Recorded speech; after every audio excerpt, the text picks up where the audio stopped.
Friends welcome to अम्बियंस kitchen நம்ம kitchen இன்னைக்கு என்ன பார்க்க போறோம்னா ரொம்பவே சூப்பரான ஒரு ரவா லட்டு தான் நம்ம இன்னைக்கு பார்க்க போறோம். இது 30 நாள் வரைக்கும் நீங்க கிடாம வச்சு சாப்பிடலாம். ரொம்பவே சூப்பரா இருக்கும். ஊருக்கு கொடுத்து விடலாம். நம்ம பிள்ளைங்க வெளியூர்ல இருந்தாங்கன்னா அவங்களுக்கு கொடுத்து அனுப்புறதுக்கு ரொம்ப நல்லா இருக்கும். இந்த லட்டு கிடாம சூப்பரா இருக்கும். அதுக்கு முன்னாடி நம்ம சேனலை இன்னும் சப்ஸ்கிரைப் பண்ணாதவங்க சப்ஸ்கிரைப் பண்ணிக்கோங்க. அப்படியே பக்கத்துல இருக்கிற பெல் பட்டனை அமுத்திக்கோங்க. அப்பதான் அப்லோட் பண்ற எல்லா வீடியோ உங்களுக்கு உடனுக்குடன் கிடைக்கும். வாங்க எப்படி பண்ணலான்னு பார்ப்போம். ரவா லட்டு பண்றதுக்கு நம்ம தேவையான பொருட்கள் பாத்தீங்கன்னா ரவா ஒரு 2 கப், அப்புறம் பாத்தீங்கன்னா 1.5 கப் சுகர், அப்புறம் பாத்தீங்கன்னா முந்திரி திராட்சை நமக்கு தேவையான அளவு எந்த நட்ஸ் வேணாலும் சேர்த்துக்கலாம், அப்புறம் ஒரு 1/2 கப் நெய், அப்புறம் பாத்தீங்கன்னா ஏலக்காய் பொடித்தது சிறிதளவு. இவ்வளவுதான் தேவையான பொருட்கள். வாங்க எப்படி பண்ணலான்னு பார்ப்போம். ஒரு வாணலி அடுப்புல வச்சிருக்கிறேன். இது காஞ்சிடுச்சு. இதுல நம்ம இந்த ரவையை போட்டு வறுத்துக்கலாம்.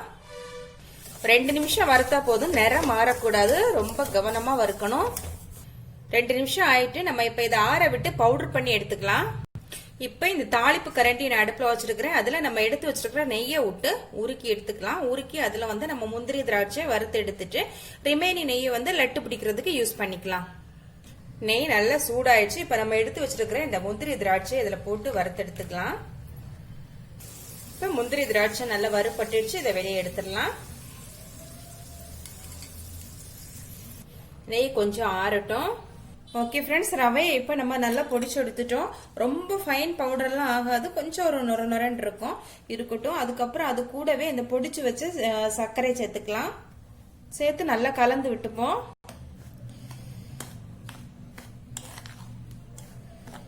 இது கூடவே இந்த முந்திரி திராட்சை அப்புறம் ஏலக்காய் பவுடர் சேர்த்து இதை நல்லா திரும்ப கலந்து விட்டுப்போம்.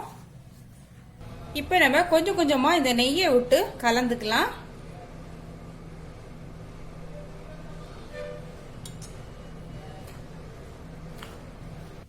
மீண்டும் கொஞ்சம் சேர்த்துக்கலாம். நம்ம உருண்டை பிடிக்கிற கண்டிஷன் வர்றது வரைக்கும் கொஞ்சம் கொஞ்சமா நெய் விட்டு இதை கலந்துக்கலாம். ஓகே ஃப்ரெண்ட்ஸ், இப்போ நான் கையாலே மிக்ஸ் பண்றேன். எல்லா நெய்யும் நான் விட்டு இப்போ நல்லா மிக்ஸ் பண்ணியாச்சு. இப்போ நம்ம உருண்டை பிடிச்சிக்கலாம். கொஞ்சம் சூடா இருக்கும் போதே உருண்டை பிடிக்கணும். நெய் ரொம்ப ஆறுனதுக்கு அப்புறமா விடக்கூடாது. ஓரளவு சூடு தாங்குற அளவு இருக்கும் போதே விட்டுக்கணும். இப்போ நல்லா அமுத்தி லட்டு பிடிச்சிக்கலாம். பாத்தீங்கன்னா நம்ம லட்டு சூப்பரா ரெடி ஆயிடுச்சு. இதே மாதிரி எல்லா உருண்டையும் உருட்டி எடுத்துக்கலாம். ஓகே ஃப்ரெண்ட்ஸ், ரொம்பவே சூப்பரா நம்ம லட்டு இப்போ பிடிச்சிட்டோம்.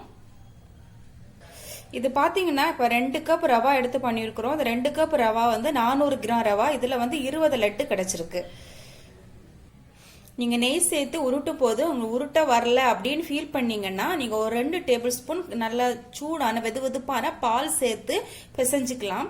ஆனா பால் சேர்த்தா சீக்கிரமா கெட்டு போகும். பால் தேங்காய் சேர்த்தா சீக்கிரமா கெட்டு போகும். நம்ம நெய் மட்டும் சேர்த்து உருட்டி எடுத்தோம் அப்படின்னா 30 நாள் வரைக்கும் இது கெடாம இருக்கும். ஓகே ஃப்ரெண்ட்ஸ், இந்த ரெசிபி உங்களுக்கு பிடிச்சிருந்தா அம்பியன்ஸ் கிச்சனுக்கு கமெண்ட் பண்ணுங்க. இன்னும் நல்லதொரு ரெசிபியோட உங்களை சந்திக்கிறேன். பாய்.